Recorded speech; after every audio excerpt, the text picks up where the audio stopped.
Buenas noches, bienvenidos a estos cuentos de la noche. Inicio dando un agradecimiento muy especial a doña Laurita Botero. Laura Botero nos ha hecho varios regalos ya. Y el último regalo es esta luz. Ahí ven ustedes la foto, Viviana la tomó para que ustedes la vean en esta presentación. Laura, eso en esta lejanía del campo donde estamos nos sirve mucho y habíamos sufrido bastante por la luz. Nos envió Laura Botero autobiografía del yogi. Ahí está la fotografía y nos lo envió con una tarjetica que dice: don Roberto, Viviana, con mucho amor les regalo este maravilloso libro que inició mi camino espiritual alrededor de 11 años atrás. Espero también pueda iluminar sus caminos. Mil gracias por su maravillosa labor. Este es mi granito de arena y espero poder ayudar con mucho más. Con amor, Laura Botero. Ahorita muy amables a todos los tobaristas y miembros, muy amables porque estamos muy lejos y cualquier cosita es ayuda. Muy gentiles. Vamos con Muertos y Resucitados.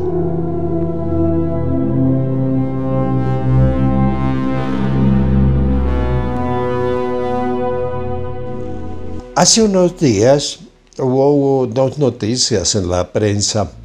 Una fue una señora de 90 y pico de años por allá en la India que se murió. Los médicos con todos los aparatos en el hospital certificaron que estaba muerta. La llevaron a la morgue, estaban alistando todo. Lo que ocurre después de que alguien muere, y estando allá un tiempo después, creo que más de una hora, la señora revivió. Hubo alarma, todo el mundo corrió, los médicos, etc. Y la señora la llevaron a cuidados intensivos, sí, 19 o 9 horas, no me acuerdo bien. Volvió y se murió. La familia aterrada pidieron investigación médica y todo. Efectivamente se comprobó que había muerto según lo que se dictaminaban los aparatos, y se comprobó también que había vivido y había vuelto a morir. Esperaron tiempo a ver si volvía a revivir. En Ecuador pasó algo parecido.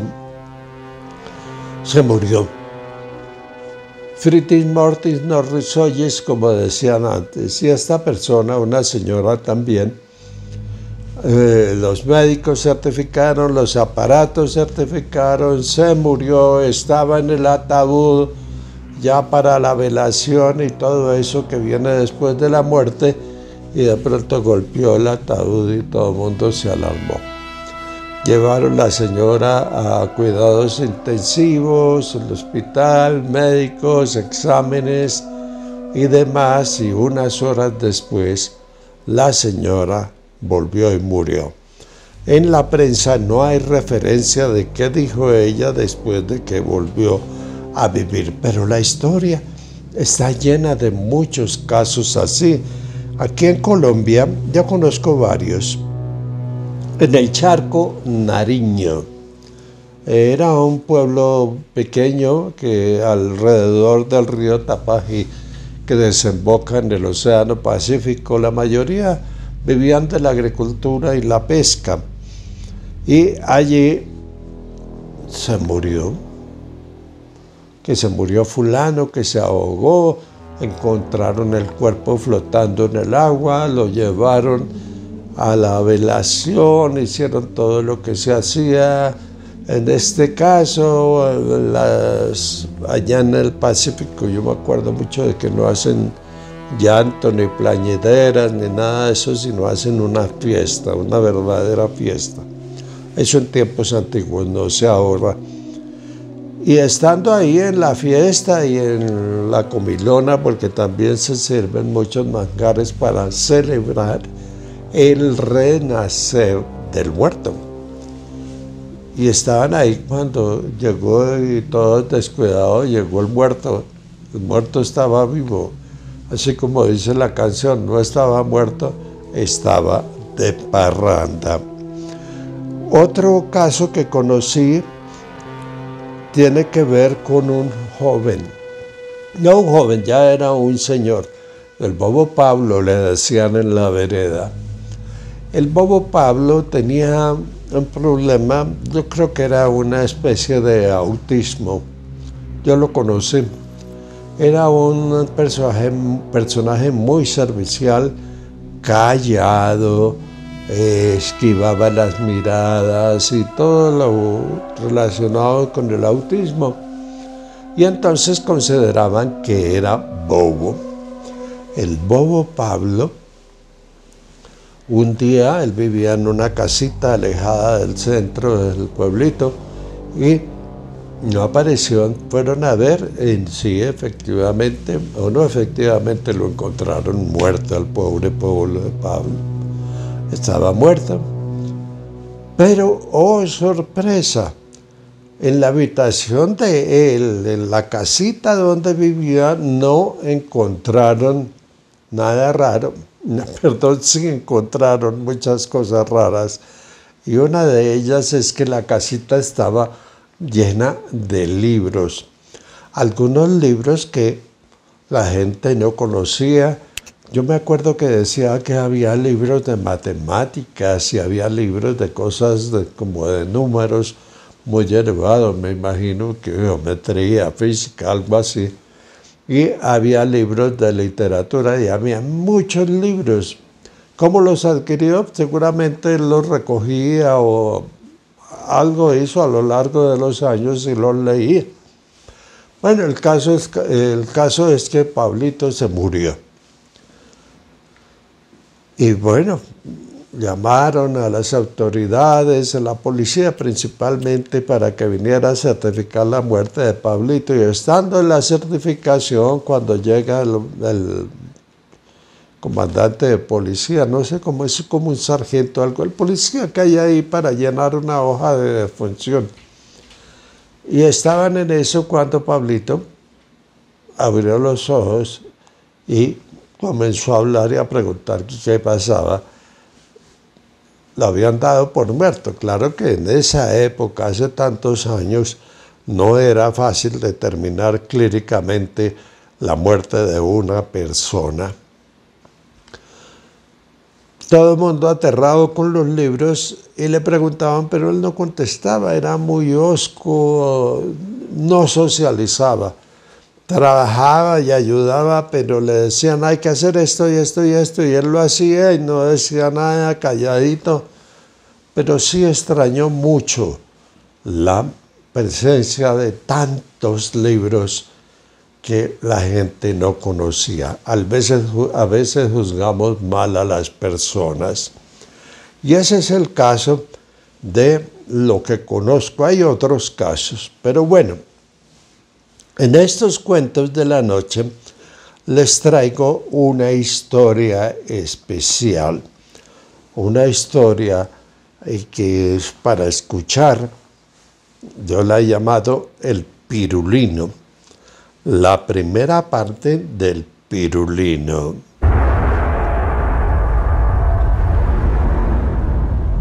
El Pirulino. Este cuento tiene como escenario un antiguo pueblito cafetero enclavado en las estribaciones de la cordillera central de Colombia. La noche era oscura como boca de lobo. Ella cubría el pueblo. En las calles reinaba un silencio sepulcral. «Sal si puedes». El pecaminoso serrallo, como lo ordenaba el alcalde, había cerrado sus puertas delirantes a las 11 de la noche.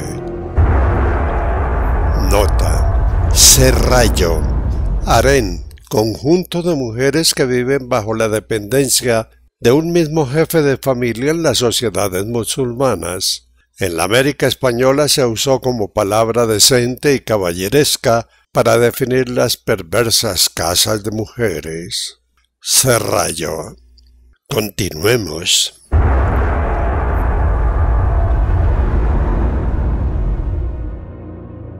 Los policías dormitaban en su estación y en la pequeña cárcel del pueblo, Juan Sebastián, el único preso del pueblo, dormía en su litera, un camastro de hierro viejo y oxidado, cuyas tablas sostenían un colchón viejo, mugriento y todo hediondo por el olor a orines. Un jergón opaco por la mugre, en donde furtivamente se deslizaban las chinches apestosas y chupasangre. ¿Pero qué pasó? ¿Por qué enjaularon al viejo Juan Sebastián? Hagamos una pausa en esta historia y escuchemos lo que decían los chismes. A don Juan Sebastián, o a don Sebas, como le decían en el pueblo, en este caso, el preso, era un borracho empedernido y lo habían recluido por alterar el orden y cometer sacrilegio en la iglesia del pueblo, insultando a Dios, insultando también al padre Nemesio, el señor cura párroco. ¿Pero qué fue lo que hizo el borrachín don Juan Sebastián? ¿Por qué insultó a la iglesia, a Dios y al padre Nemesio? Hagamos una pausa en este relato misterioso y escuchemos qué fue lo que pasó. El pecado de don Sebas fue que ese día, en horas de la madrugada, antojado como estaba de licor, se metió a robar a la sacristía de la iglesia y allí se pegó soberana borrachera con el vino de consagrar, licor que había extraído de un barril de madera fina ubicado en un rincón de la pequeña sacristía. Pero eso no fue todo. Don Juan Sebas, luego de beber y beber, ebrio, borracho como estaba, a eso de las 5 de la madrugada, o tal vez un poco más, cruzando una puerta pequeña que comunicaba la sacristía con el interior de la iglesia, fue corriendo y se subió en el altar, y allí, a grito entero, con vaso de vino en la mano, se había puesto a bailar y a cantar una ranchera titulada Cielito Lindo, y de la cual, al parecer, don Sebas solo se sabía el estribillo que dice ¡ay, ay, ay, ay! ¡Canta y no llores! El ay, ay, ay, ay, ay, ay, don Sebas lo repetía y repetía a grito entero. Y entonces, por causa del eco dentro del templo, afuera sonaba como si estuvieran matando a alguien. El señor cura, que vivía en una casa vecina pegada a la parte de atrás de la iglesia, se alarmó con los gritos y salió de la cama en ropa interior o paños menores que llaman. Salió vestido con una camiseta de hilo y unos calzoncillos largos del mismo material. Calzoncillos con una abertura sin botones utilizada para sacar el nene a desaguar. El cura, aterrado por los ayayay, ayayay que salían del templo, corriendo entró a la iglesia por la puertica de atrás. Pasó por la sacristía y al llegar al altar, horrorizado vio el sacrilegio. En ese momento, con los ayayay, ayayay sonoros de don Sebas, el vecindario también se despertó, y pensando que el maligno se había metido a la iglesia y que estaba matando a alguien, intrigados y vestidos como estaban, corrieron al atrio de la casa de Dios.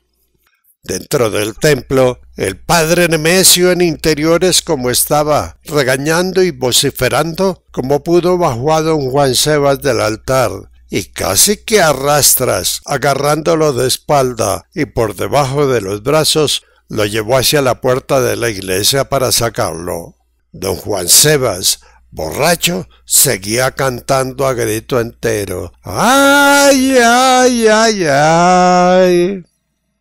En la gran puerta metálica de la iglesia había una puertica auxiliar que se usaba cuando el templo estaba cerrado. Como pudo, el cura Nemesio, sin soltar a don Sebas, la abrió y a empujones sacó al tal viejito Sebas. El padre Nemesio, sin soltarlo, salió con él. En la entrada, en el atrio de la casa de Dios, borracho y cura se encontraron con un grupo de habitantes del pueblo, que aterradas habían corrido a ver qué era el escándalo. Las señoras miraban estremecidas. «¡Ave María Purísima!», decían. Pero no miraban al borracho, miraban al cura que estaba en calzoncillos. El padre Nemesio, furioso como estaba, no se dio o no cayó en cuenta.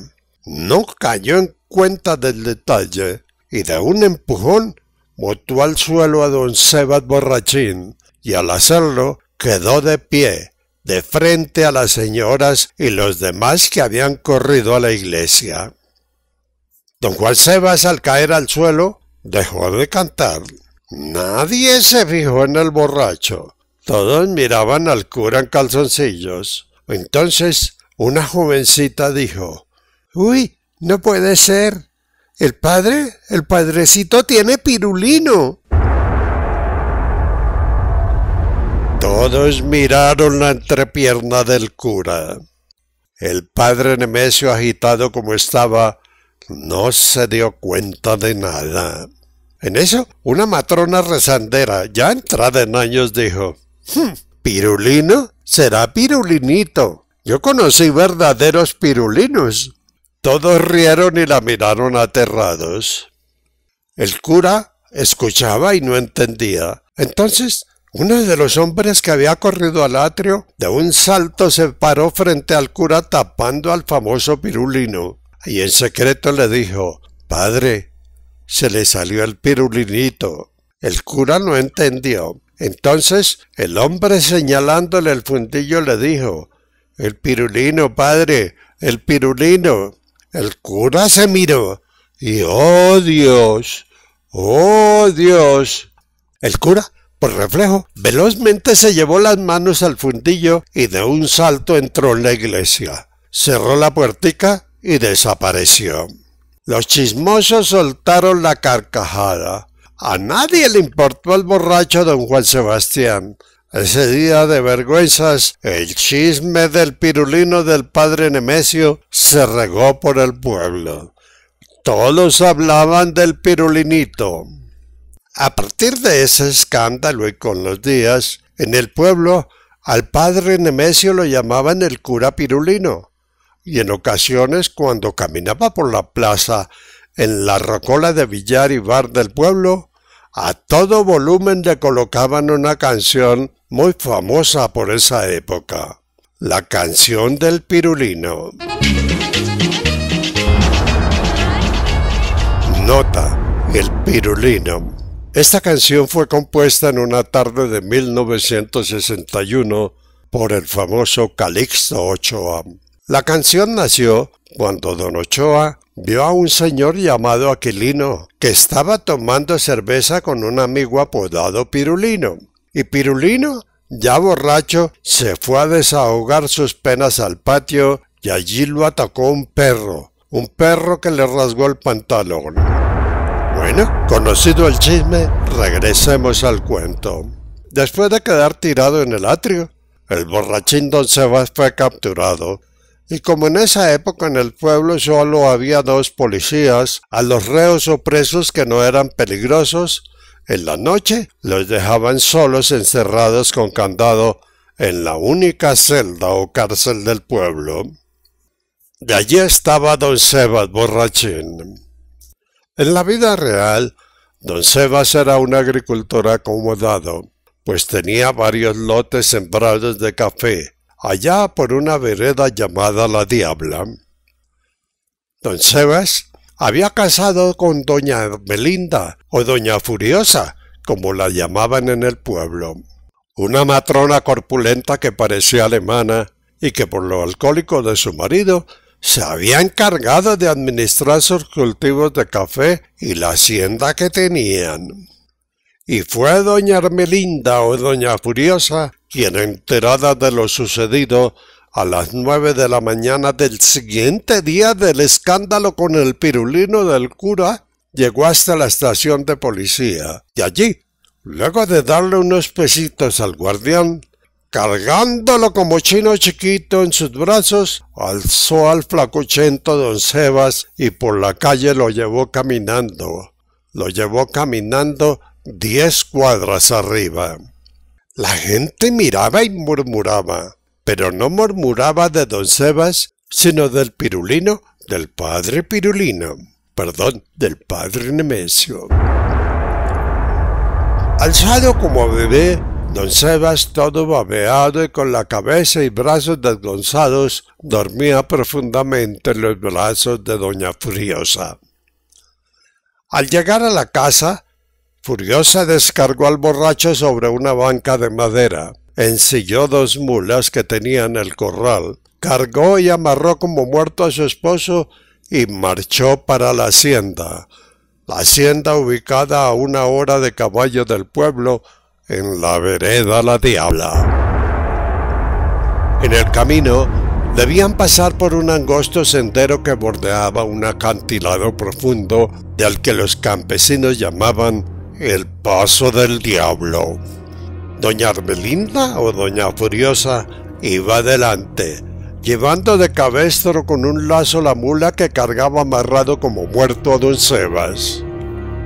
Y fue allí, precisamente allí, que al pisar una piedra que se desprendió, la mula de don Sebas dio un traspié.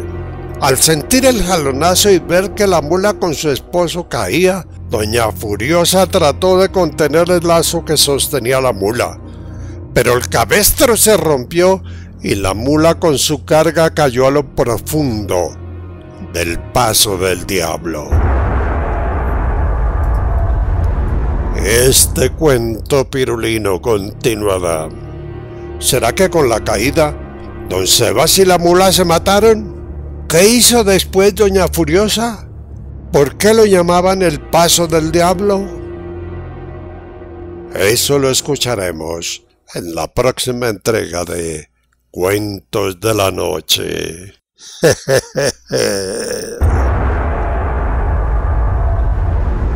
Y el Pirulino, una historia que continuará. Cosas raras. El pobre padre Pirulino en paños menores.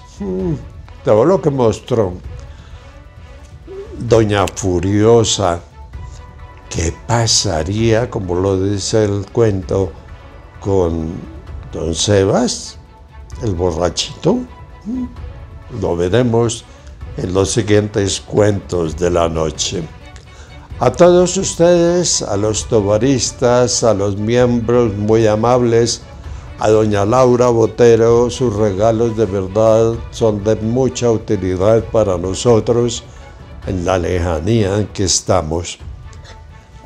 Muy amables, muy gentiles, muchas gracias. Vivo pendiente de mí, en estos momentos, de mi detector de temblores de Carito Burgos. Sí, el Carito Burgos, porque está que tiembla por todo raro. Es normal, siempre ha temblado. Lo que pasa es que ahora con los medios de comunicación, pues se conoce mucho más. A todos ustedes, muchas gracias por acompañarnos en estos cuentos de la noche. Viviana y yo seguiremos trabajando para llevarles lo mejor del misterio. Muy gentiles.